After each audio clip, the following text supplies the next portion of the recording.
एवं परवर्ती समय नूतन सब कमिटी गुड़िक गठन करा जायतिला। श्रीमंदिर सब कमिटी गुड़िकर परामर्श क्रमे परवर्ती पर्याय परिचालना कमिटी रे विस्तृत भाव में आलोचना करा जायथाय एवं निष्पत्ति ग्रहण करा जायथाय। जो 14 गोटी सब कमिटी गठन होती से भितर 4टी होची स्टैट्यूटरी कमिटी बा ताकू नियम प्रकार आमर श्री जगन्नाथ टेम्पल एक्ट 1955 अनुଯାयी ताकू करा जायथाय।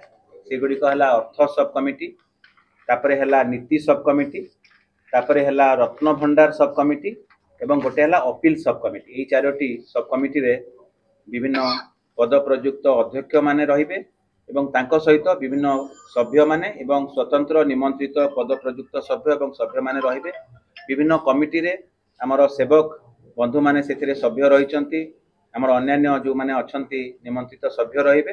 ताकू विस्तृत भाव में आपको जनइबू। अधिक खबर पाई हम फेसबुक पेज को लाइक, फॉलो एवं यूट्यूब चैनल को सब्सक्राइब कर।